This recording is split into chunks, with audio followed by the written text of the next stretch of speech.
안녕하세요. 이슬기 목사입니다. 오늘 이렇게 바쁘고 분주한 중에 PAT 부모교육 강의를 듣기 위해 오신 우리 귀한 성도 여러분들, 우리 부모님들 주님의 이름으로 축복하고 환영합니다. 이 시간부터 6주 동안 저와 교육자분들이 어떻게 자녀들에게 신앙을 잘 전수할지, 무엇을 통해서 복음을 들고 나아가야 할지 함께 고민하며 강의를 준비하고 진행하려 합니다. 이 시간을 통하여서 우리 사랑하는 다음 세대들을 더욱더 사랑으로 품기를 다짐하는, 그리고 노력하는, 신앙을 전수해가는 우리 귀한 부모님들 되시길 기원하며 강의를 시작하도록 하겠습니다. 먼저 기도하겠습니다. 사랑의 주님, 너무나 감사합니다. 오늘 부족하고 연약한 우리가 주님의 은혜를 구하며 이 시간 간절한 마음으로 나아갑니다.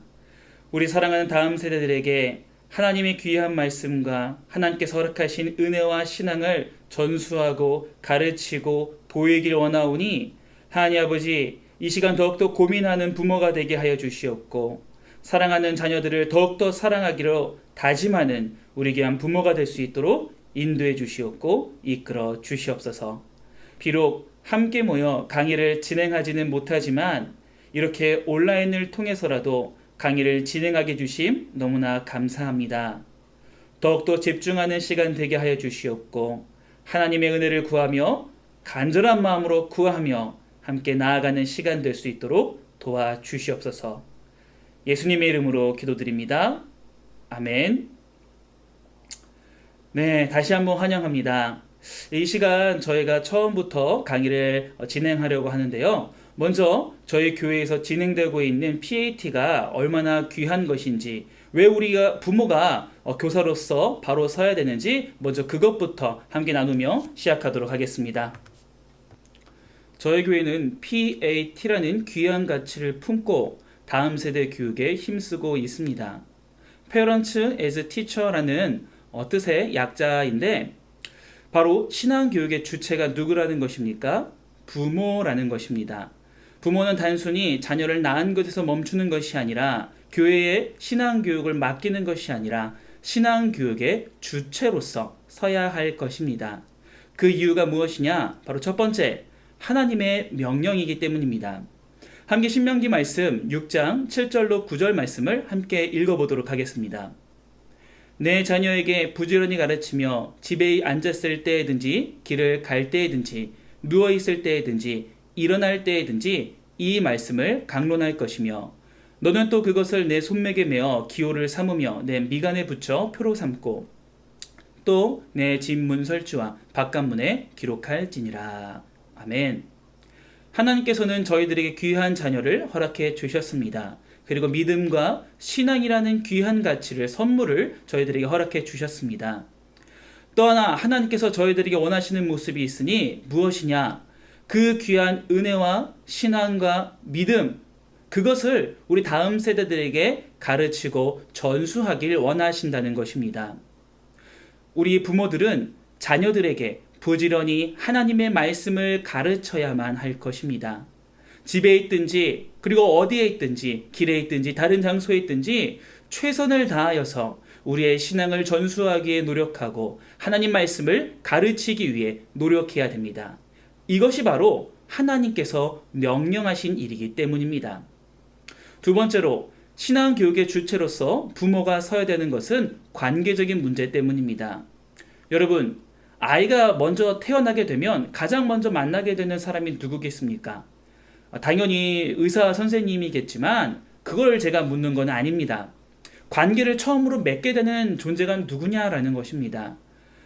인간이 처음 이 세상에 태어나서 첫 번째로 관계를 맺게 되는 대상은 바로 부모입니다. 다시 말해서 부모만큼 자녀들에게 영향력을 미칠 수 있는 존재는 없다라는 것입니다. 가장 크고 영향력 있는 첫 번째 관계를 맺게 되는 부모가 하나님의 말씀을, 신앙을 전수할 수 있는 가장 좋은 교사라는 것입니다. 그렇다면 저희는 어떻게 우리 자녀들에게 우리 다음 세대들에게 신앙을 전수하고 가르쳐야겠습니까? 신앙 교육의 방법은 다른 것이 없습니다. 바로 기도하는 것, 그리고 말씀을 나누는 것, 그리고 교리를 가르치는 것입니다. 이 기도와 말씀과 교리를 제대로 전수할 수 있는 방법이 무엇이겠습니까? 가정 속에서 이루어지는 가정 예배를 통해서 이 모든 것들이 전수될 수 있습니다. 기도하는 부모의 모습을 통해, 말씀을 읽고 말씀을 나누는 부모의 모습을 통해, 교리를 가르치고 그리고 그 말씀에 따라, 그 교리에 따라 삶으로 실천하는 부모의 모습을 통해 우리 자녀들은 신앙을 전수받게 되고 하나님 앞에서 올바른 신앙이 무엇인지 알아가게 될 것입니다. 여러분, 백문이 불여일견이라는 말이 있습니다. 다 아시죠? 무슨 뜻입니까? 100번 묻고 답하고 말로 하는 것보다 한 번 보는 것이 유익하고 영향력이 있다라는 것입니다. 가정 예배를 통해서, 더 나아가 가정 속의 삶을 통해서 부모님들이 이러한 삶을 살게 될 때에, 신앙의 본의 모습을 살게 될 때에 우리 자녀들은 그 본을 따라 살아가게 될 것입니다. 가정 예배가 바로 그 답이 될 수 있다는 것입니다. 이 시간 저희가 첫 번째로 나누어 볼 주제는 이 가정 예배입니다. 가정 예배는 굉장히 중요하다는 것을 알고 계실 것입니다. 그리고 많은 부모님들께서도 이 가정 예배가 꼭 필요하다는 그 필요성에 대해서는 잘 알고 있습니다. 그렇다면 이 가정 예배라는 것이 구체적으로 정확하게 무엇이고 왜 우리의 삶 속에서 꼭 있어야 되는가, 가정 속에서 있어야 되는가, 이 시간 차근차근 알아보도록 하겠습니다. 먼저 가정이란 무엇인가, 성도들에게 있어서 가정이란 무엇인가 한번 그 정의에 대해서, 내용에 대해서 알아보겠습니다. 성도에게 있어 가정이란 첫 번째로 교회보다 앞선 인류 역사에서 가장 오래된 제도이자 그리고 기관이라 할 수 있습니다. 여러분, 태초에 하나님께서 가정을 창조하셨습니다. 아담과 하와를 창조하셨습니다. 그리고 이게 창조된 동시에 무엇이 생기게 되냐? 공동체라는 정말로 사회의 기초 단위가 생기게 된 것입니다.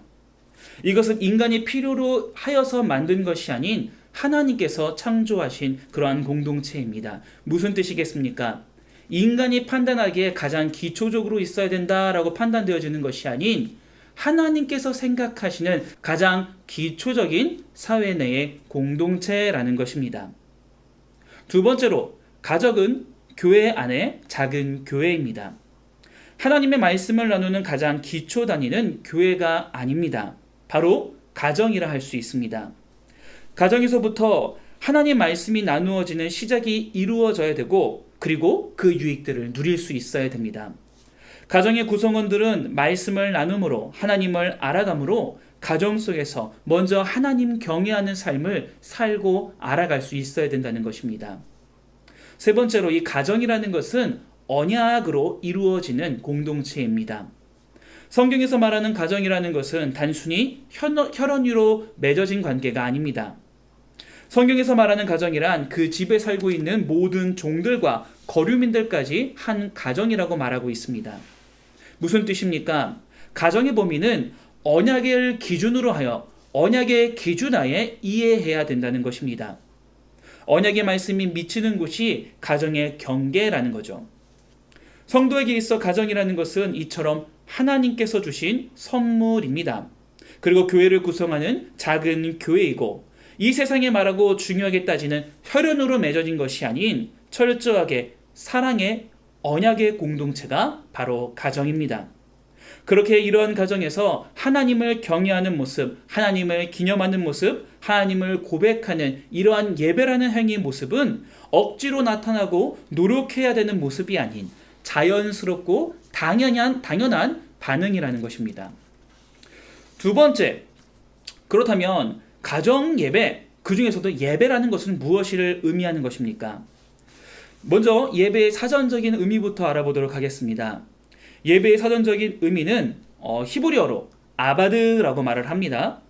봉사, 섬김으로 해석 가능한 말인데, 그 뜻에 따라 한국에서도 예도 옛자래 그리고 절 배자를 사용하여 예배라고 칭하게 되었습니다. 사전적인 의미로서 이 예배라는 것은 우리가 무엇인가를 누리고 무엇인가를 얻기 위해 이루어지는 행사, 얻기 위해 나타나는 고백, 얻기 위해 우리가 억지로 하는 그 무엇인가가 아니라 기념하고 그리고 감사를 고백하는 그리고 섬기는 그러한 우리의 행위를 뜻하는 것입니다. 우리들에게 생명을 주시고 우리에게 구원을 주신 하나님께 영광을 돌리고 하나님만을 섬긴다는 귀한 사전적인 의미를 갖고 있다는 것입니다. 자, 그렇다면 예배란 정말로 무엇이겠습니까? 위에 나누었던 이 사전적인 의미, 하나님을 섬기는 행위라는 것을 기본 전제로 하여서 좀 더 깊이 있게 이 예배란 무엇인가 알아볼 필요가 있습니다. 사실 이 예배를 간단히 한 문장으로 정의 내리는 건 굉장히 어렵습니다. 왜냐하면 이 예배라는 것은 하나님에 대한 이해와 인간에 대한 이해, 그리고 우리가 생각하고 우리가 성경을 통해서 알게 되는 교리가 좀 어느 정도 바탕이 되어 있어야지만 정의를 내릴 수 있는 것이기 때문입니다. 그렇기 때문에 그 이해와 신학의 정도에 따라서 예배를 정의하는 수준이 달라지게 됩니다. 그럼에도 불구하고 정확한 사실은 예배라는 것은 구원받은 공동체 속에서 이루어지는 공동체적인 행위라는 것입니다. 이 예배를 통하여 속한 공동체의 본질과 존재 이유가 고백되어지게 됩니다. 그렇게 가정 안에서 예배가 이루어지는 것은 위에서 제가 말씀드렸듯이 당연한 현상이라 할 수 있습니다. 아니, 반드시 이루어져야 되는 것입니다. 가정 안에서 이루어지는 예배를 통해서 이 공동체가 어떠한 공동체인지 무엇을 위해 존재하는지를 알 수 있게 되기 때문입니다. 다음으로 가정예배의 중요성에 대해서 나누어 보도록 하겠습니다. 가정예배가 왜 중요한 것이겠습니까? 첫 번째로 다른 이름의 빈곤이 찾아왔기 때문입니다. 오늘날 우리는 물질적인 빈곤과 함께 또 다른 빈곤을 경험하게 됩니다. 무엇이 신앙이며 또한 무엇이 세속인지 구별하기 힘들어졌습니다. 아무 생각 말고 믿고 확신해라. 이러한 맹신적인 믿음을 외쳐 무엇을 믿는지조차 구별하기 힘든 그러한 시대가 되어버렸습니다. 이러한 모습은 자녀 교육에서도 고스란히 나타나게 됩니다. 자녀들의 세상적인 성공을 위해서 그리스도인 부모와 자녀들은 누구보다도 더 열심을 내게 됩니다. 그러나 반대로 신앙교육을 위한 투자는 그닥 많이 하지 않는 것이 현실입니다. 그저 믿어라, 그저 확신해라, 이렇게라고 말하며 투자하지도 노력하지도 않고 살아가고 있습니다. 교회에 보내고 있을 뿐 또 다른 노력은 하지 않고 있다는 것입니다. 자녀들이 어떻게 되겠습니까? 신앙적으로 빈곤해질 수밖에는 없다는 것입니다. 부모로부터 공급받아야 되는 이 신앙교육, 부모로부터 공급받아야 되는 이 말씀의 그 공급이 점점 줄어들고 세상 것으로 채워지는 신앙의 빈곤이 이루어지게 되는 것입니다. 두 번째, 하나님 없어도 살만한 세상이 되었습니다. 목사님이 그런 말 해도 되겠냐? 라고 말하는데 사실이 그렇습니다. 오늘날 우리의 자녀들은 풍요로움 속에 살아가고 있습니다. 풍요함 속에서 살아가고 있다는 것입니다. 그러나 이 풍요로움 그리고 풍족함이 오히려 신앙교육을 망치고 있습니다. 하나님께서는 가나안으로 나아가는 이 광야 길에서 이스라엘 백성들에게 조심하라고 경고하지 않습니다. 오히려 하나님께서는 가나안 시대를 살게 될 이제 가나안 땅에서 정복을 하게 될 이스라엘 백성들에게 조심할 것을 명령하십니다. 하나님의 일하심을 의지해야만 했던 그리고 하나님만 붙잡고 살아갈 수 있었던 그때 그 광야 시기에서는 하나님은 조심해라 라고 경고하지 아니하셨다는 것입니다. 하나님을 잊고 살아갈 이스라엘을 향한 하나님의 경고였던 것입니다. 오늘날 우리의 사회는 하나님이 없어도 행복할 것, 누릴 수 있는 것들이 넘쳐납니다. 과연 우리의 자녀들은 이러한 세상 속에서 하나님을 얼마나 알고 얼마나 의지하고 얼마나 바라보며 붙잡으며 살아가고 있습니까? 하나님이 없이도 충분히 풍족한 이 세상 때문에 가정 예배가 가정에서 주어지는 신앙 공급이 중요해졌다는 것입니다. 세 번째, 설 자리를 잃어가는 신앙 교육 때문입니다. 신앙교육의 중요성에 대해서는 누구나 다 알고 동의하는 부분일 것입니다. 그러나 그 중요성의 순위가 중요합니다. 자녀 교육을 함에 있어서 가장 우선되는 것이 무엇입니까? 학업, 인성교육 모두 중요합니다. 예절 교육도 중요하고 그리고 특기를 살리는 특성화 교육도 굉장히 중요할 것입니다. 그렇다면 자녀의 신앙교육은 어느 정도라고 생각하십니까? 무엇이 우선순위에 놓여 있다 여러분들은 생각하고 계십니까? 부모가 무엇에 집중하느냐, 무엇을 중요하게 여기냐에 따라 부모는 그것을 자녀에게 제공하게 됩니다. 가정 속에서 하나님의 말씀이 어떻게 전해지고 있고 가정 속에서 하나님의 말씀이 얼마나 자주 언급되어지는가, 우리는 그것을 통해서 신앙교육의 중요성을 알 수 있습니다. 우리 부모가 얼마나 신앙교육을 중요하게 생각하고 있는지 깨닫게 된다는 것입니다. 오늘의 사회 속에 가장 기초적인 단위인 가정은 다양한 형상들을 가정의 구성원들과 맞이하게 됩니다.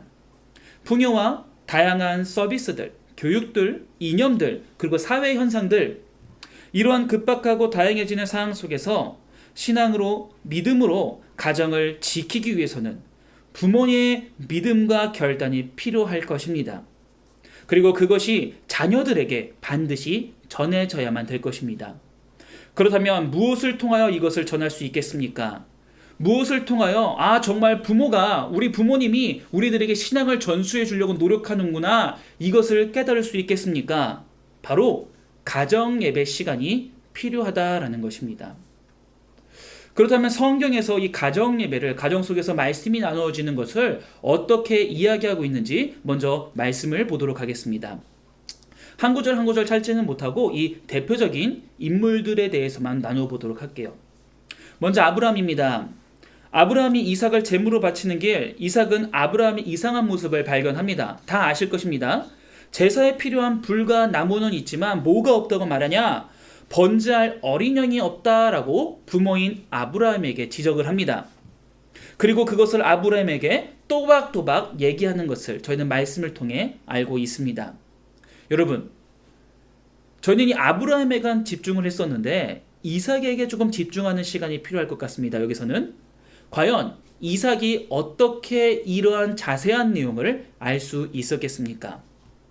제사에 쓰이는 물건을 어찌 이렇게 또박또박 말하며 이 부모에게, 아브라함에게 말할 수 있었겠습니까?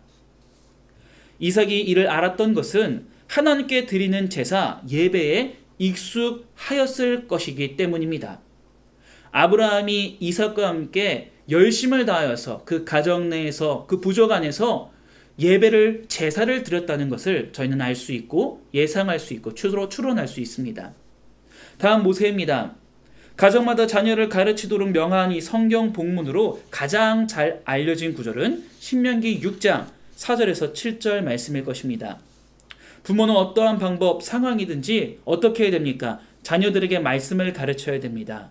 자기의 신앙만을 지키고 유지하는 것이 아니라 그 신앙을, 그 믿음을, 하나님의 말씀을 가르치고 나눌 수 있도록 노력해야 된다고 모세는 말하고 있습니다. 바울을 보도록 하겠습니다. 바울은 가정 속에서 자녀를 주의 교훈과 훈계로 양육하라라고 명하고 있습니다.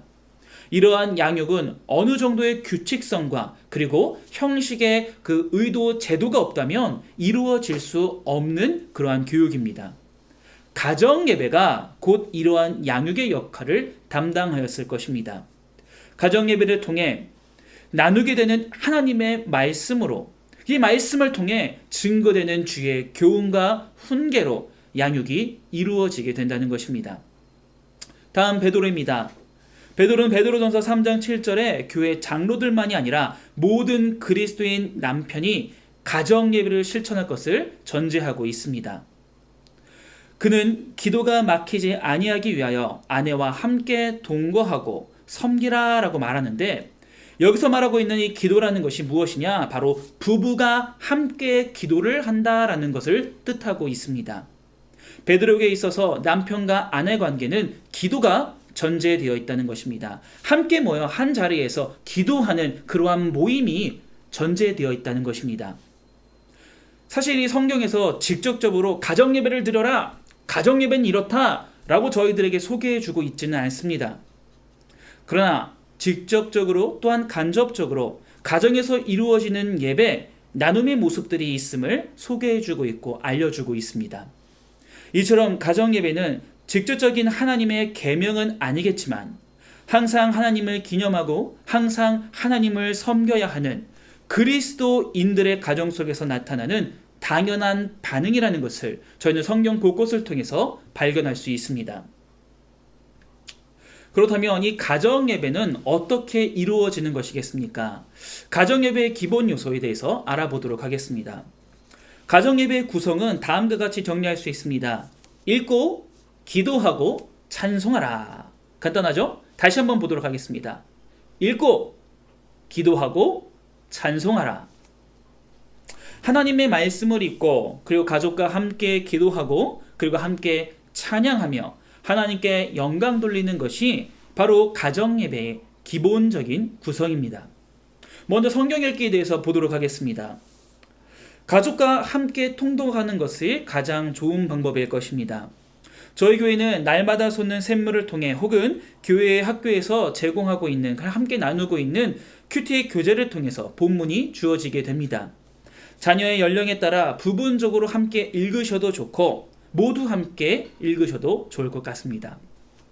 여기서 주목할 것은 읽기라고 하여서 단순히 전화번호 읽듯이 그러니까 문자를 읽듯이 읽는 것을 뜻하는 것이 아니라는 것입니다. 성경을 자녀와 함께 읽을 때는 무엇을 포함하고 있냐? 그 의미를 제대로 전달해 주어야 된다라는 것을 뜻하고 있습니다. 이것이 무엇을 뜻하는지 그 의미를 제대로 해석해서 전달할 수 있어야 된다는 것입니다. 자녀가 잘 모르는 어휘가 있다. 그러면 넘기지 마시고 약 올리지 마시고 그 어휘에 대해서 그 의미에 대해서 제대로 알려주시기 바랍니다. 중요한 구절이 나오면 잠시 멈추시고 그 구절의 의미도 함께 고민하며 나누시는 것을 추천드립니다. 이러한 과정을 통해서 우리 사랑하는 다음 세대들, 우리 자녀들이 말씀을 더욱더 잘 이해할 수 있고 하나님이 무엇을 말씀하시는지 잘 깨달을 수 있을 것입니다. 다음으로 기도하는 것입니다. 아버지가 하는 것을 기본으로 합니다. 아버지가 지명하는 사람 혹은 아버지가 나누고 아버지가 정하는 순서를 정해서 진행하도록 함께 기도해 주는 것이 필요할 것입니다. 그날 읽고 나누는 성경 본문 가운데 가족들에게 와닿는 그 내용으로 기도를 하는 것이 가장 좋을 것 같습니다. 이러한 기도를 통해 자녀들에게 기도하는 모습을 부모들은 보일 수 있습니다. 무엇을 보이는 것입니까? 바로 기도의 본을 보여줄 수 있다는 것입니다. 사실 이 기도하는 것이 기도의 모습을 보이는 것이 얼마나 중요한지 모릅니다. 자녀들이 어디서 기도하는 모습을 보겠습니까? 기도하는 법을 배우겠습니까? 바로 기도하는 부모님들의 모습을 통해 배우게 됩니다. 다음으로 찬송하기입니다.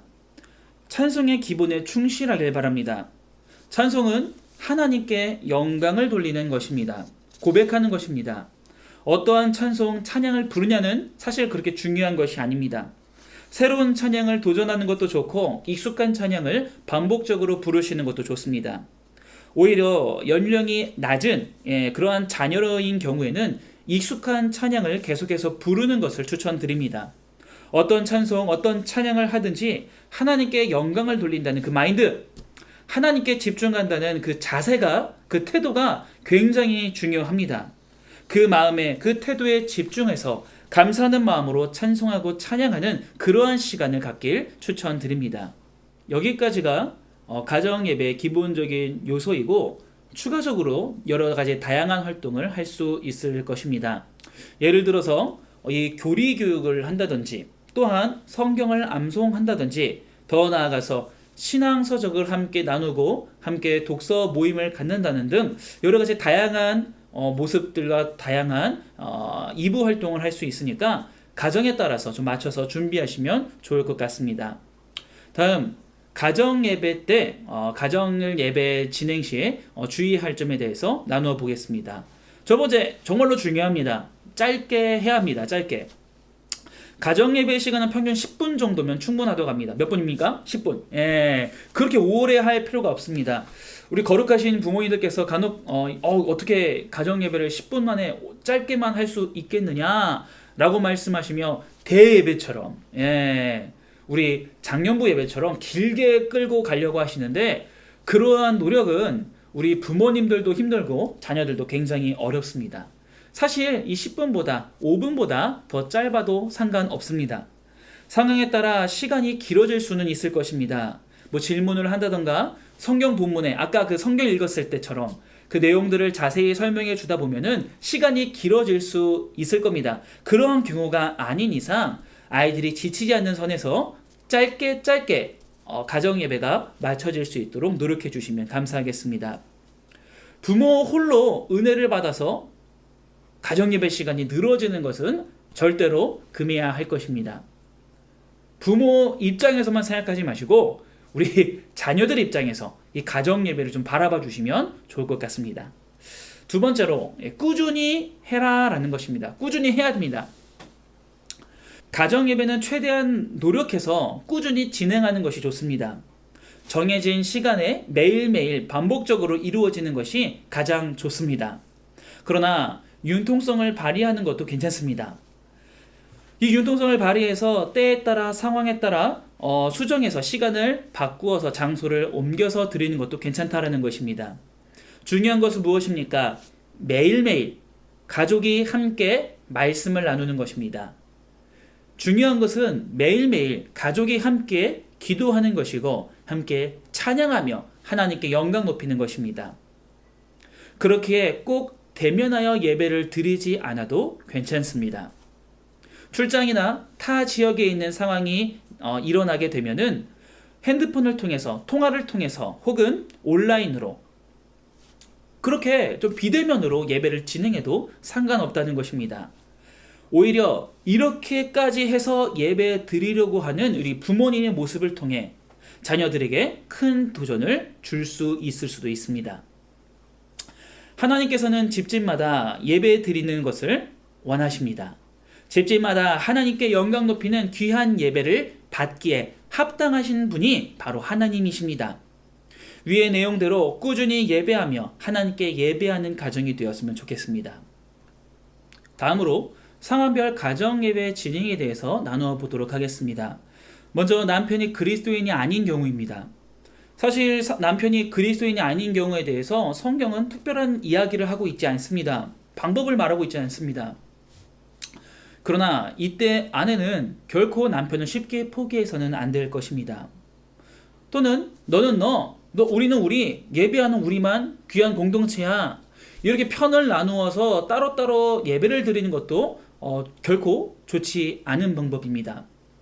아내는 최대한 가족의 연대감을 높여준다는 점을 강조하면서 어떻게든 아내와 함께 가족과 함께 남편이 예배 드릴 수 있도록 권유하고 이끌 수 있어야 될 것입니다.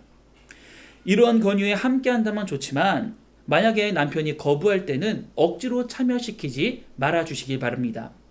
그리고 다만 그를 위해서 기도하고 가정 예배 때도 목소리를 내서 들으라고 기도해 주시면 좋을 것 같습니다.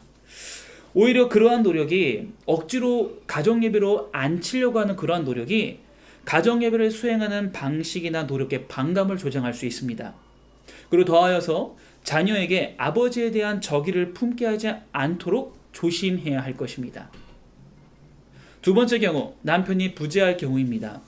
이러한 경우 자녀들을 주의 교훈과 훈계를 베풀 책임이 어머니에게로 넘어간다는 것, 어머니의 몫이 된다는 점에 우리가 꼭 유념해 주시면 감사하겠습니다. 여러분, 사도 바울이 디모데후서에서 인정하였던 여인들이 있습니다. 바로 디모데에게 신앙을 잘 전수하였던 누구입니까? 로이스와 유니게가 바로 그 여인들이었습니다. 남편이 없다 하여도 주의 교훈과 훈계는 가능합니다. 그 의무가 없어지는 것이 절대로 아닙니다. 남편이 부재한 경우, 부족한 경우 예배를 포기하지 말고 주의 교훈과 훈계를 포기하지 말고 이것을 잘 전수할 수 있도록 노력해야만 할 것입니다. 다음으로 이러한 경우가 굉장히 많습니다. 자녀의 나이차가 좀 많은 그러한 가정, 어떻게 예배를 드려야 되냐? 발달 단계에 따라 접근하는 방법이 달라지는 것은 정말로 당연합니다. 그렇기 때문에 저희가 큐티 내용도, 큐티 교재도 달라지는 것입니다. 그리고 이에 발맞추어서 가정 예배도 당연히 달라야 할 것입니다. 이러한 경우 같은 본문을 가지고 다른 질문, 깊이가 다른 질문을 주고받는 그러한 방법이 있을 수 있습니다. 각 연령대에 따라 가정 예배를 따로 드리는 방법도 추천할 수 있습니다. 혹은 날을 정하여서 이날은 좀 위에 나이가 있는 그러한 내용으로 예배를 드리고 다음 날에는 좀 더 낮은 시각으로 아이들의 시각에 맞추어서 가정 예배를 진행하는 것도 좋을 것 같습니다. 여러분, 근데 주목할 것은 단순히 이때만이 아니라 이 가정 예배는 이전 중세 우리의 신앙의 선배들도 꾸준히 해왔다라는 것입니다. 그때는 지금보다도 나이차가 더욱더 심했습니다. 그럼에도 불구하고 가정 예배가 이루어질 수 있었던 이유는 무엇입니까? 가정 속에서 이 말씀이라는 가치를 가장 큰 가치로 두고 그것을 서로 나누었기 때문입니다. 고민이 되시고 걱정이 되실 수 있습니다. 하지만 우선 우리가 가장 중요하게 생각하는 이 말씀을 붙잡고 시작하는 우리 가정이 되길 기원합니다. 다음으로 자녀가 없는 경우 어떻게 가정 예배를 드리느냐라는 것입니다. 위에서 다뤘듯이 이 가정이라는 이 공동체는 단순히 혈연으로 가정을 규정하는 것이 아니라 했습니다. 언약이 전제되어지고 언약으로 맺어진 것이 바로 가정입니다. 부부끼리 있어도 가정이기 때문에 충분히 가정 예배를 진행할 수 있습니다. 다음으로 가정 예배를 위한 팁입니다. 첫 번째, 가정 예배는 예배입니다. 그렇게 무엇으로 준비해야 됩니까? 기도로 준비하시기 바랍니다. 두 번째로, 온 가족이 함께 의논하여 결정해야 됩니다. 이것은 부모의 문제가 아닙니다. 우리 사랑하는 자녀들도 함께 한자리에 모여서 이 가족 예배를 의논하시고 정하여 주시면 감사하겠습니다. 세 번째, 시간과 장소를 정해야 됩니다. 기본적으로 제가 위에서 아까 말씀드렸듯이 유동적으로 시간과 장소는 바뀔 수 있습니다. 하지만 기본적으로 예배가 진행되는 장소와 시간은 정해주는 것이 올바릅니다. 네 번째로, 기본적으로 남편이 인도하는 것을 원칙으로 합니다. 이 권위를 세워줄 필요가 있다라는 것입니다. 하나님께서는 가정의 머리로서 남편을 세워두셨습니다. 그 권위를 인정해주는 어머니의 모습, 그리고 권위를 인정하는 아내를 사랑하는 남편의 모습을 통해 하나님이 가정을 어떻게 창조하셨고 질서를 세우셨는지 누가 보게 되냐? 자녀들이 그것을 보게 됩니다. 우리 사랑하는 자녀들에게 남편을 사랑하고 권위를 인정하는 아내의 모습과 하나님의 말씀에 따라 아내를 사랑하는 남편의 모습을 보여주시는 우리 부모님들이 되길 소원합니다. 그리고 다음으로, 딱딱하고 지루하지 않도록 한다. 꼭 성경 말씀을 저희가 읽고 있는 개역개정으로 읽을 필요는 없습니다. 아이들이 읽기 좋은 쉬운 성경이라던가 어린이 성경 혹은 큐티에 나와 있는 잘 번역된 다른 성경을 읽어도 상관이 없습니다. 최대한 아이들이 접하기에 어렵지 않을 수준으로 말씀을 나누어 주시고 다양한 방법을 채택하는 것을 추천해 드립니다. 다음으로, 짧게 드리는 것을 두려워하지 말아 주시기 바랍니다. 예배라는 것을 짧게 드려도 괜찮을까? 이 짧은 예배를 하나님이 받으실까? 이 짧게 드리는 예배가 정말로 건전한 예배일까? 여러분, 위에서 나누었던 예배, 그 가정 예배의 기본 요소 무엇이었습니까?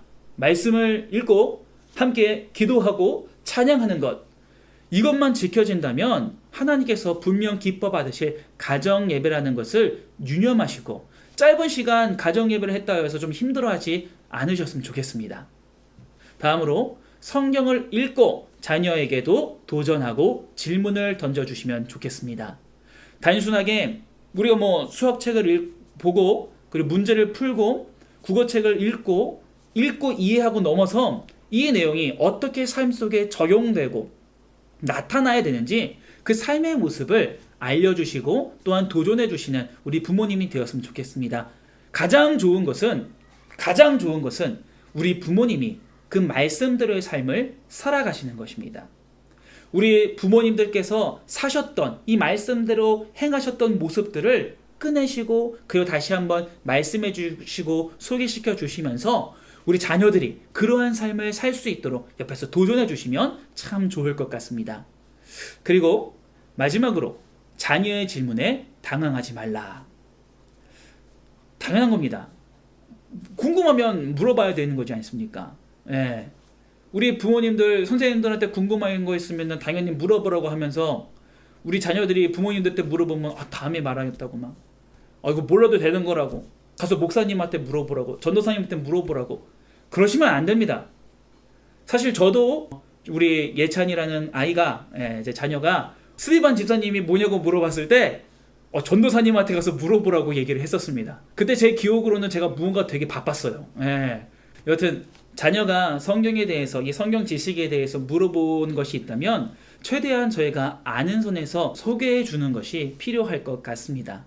만약에 정말로 자녀들이 내가 모르는 성경 지식에 대해서 궁금해하고 물어본다면 당황하지 마시고 모르는 건 솔직하게 모른다고 대답해 주시면 좋겠습니다. 오히려 아는 척하는 것이 신뢰를 무너뜨릴 수 있습니다. 모르는 건 모른다고 대답해 주시고 다음에 좀 더 성경을 잘 읽고 해석하고 고민하고 공부하신 후에 정확한 답을 자녀들에게 해주시면 될 것입니다. 이상 PAT 부모교육 첫 번째 강의, 가정예배 강의를 마치도록 하겠습니다. 여러분, 이 가정예배라는 것이 막상 시작하러 가면 참 어렵고 걱정되는 것이 많을 것입니다. 어떻게 말씀을 잘 읽을까, 나눌까, 어떻게 기도하고 어떻게 찬양할까, 걱정과 근심이 굉장히 많을 수 있는데 막상 이 세 가지 기본 뭐였습니까? 말씀을 읽고 기도하고 그리고 가족이 함께 찬양하고 이러한 가정예배를 드리게 된다면 우리가 맨 처음에 갖고 있었던 그 막연한 두려움과 걱정을 덮어버리는 놀라운 은혜와 감사함과 유익이 가정 속에 충만히 넘치게 될 것입니다. 지금도 이 가정예배를 해야 되나 말아야 되나 해야 되는데 어떻게 해야 될까 두려워하신다면 담대하게 하나님 말씀 의지하여 가정 속에서 예배를 진행하는 우리 부모님들 되길 진심으로 기원합니다.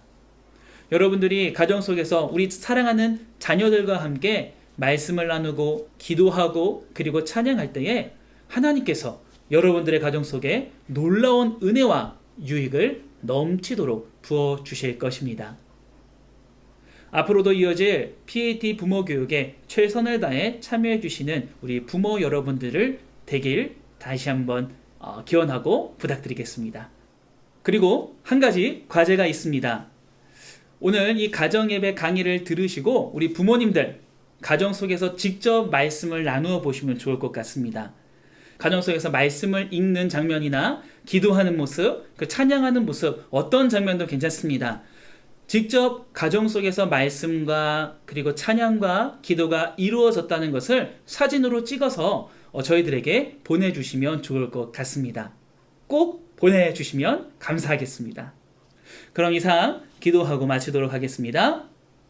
사랑의 주님 너무나 감사합니다. 오늘도 귀한 시간 허락해 주시옵고 이렇게 나와 강의를 통하여서 가정이 신앙을 전수함이 더 나아가 가정예배가 얼마나 중요한지 함께 나누었습니다. 하나님 오늘 나누었던 이 모든 내용들 잊지 않게 도와주시옵고 우리의 가정 속에서 말씀을 나누고 함께 기도하고 찬양하는 놀라운 역사가 일어날 수 있도록 이끌어 주시옵고 인도하여 주시옵소서. 하나님 저희가 너무나도 연약하고 게을러서 하나님 말씀 사모하는 마음이 없어서 가정예배가 이루어지지 않을 수도 있을 것입니다. 그럴 때마다 회개하게 하여 주시옵고 다시 한번 하나님 말씀을 붙잡고 가정 내에서 말씀을 나누고 기도하며 찬양하며 하나님께 영광 높이는 귀한 가정 될 수 있도록 우리를 인도하여 주시옵소서.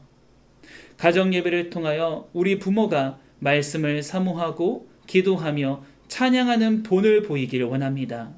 그리고 우리 사랑하는 다음 세대, 우리 자녀들이 그 모습을 본받아 우리보다 더 말씀을 사랑하고 우리보다 더 열심히 기도하며 우리보다 더 열심히 하나님을 찬양하기 원하오니 우리 귀한 자녀들도 붙잡아 주시옵고 더 열심을 내어 하나님을 붙잡고 살아갈 수 있도록 인도해 주시옵고 이끌어 주시옵소서.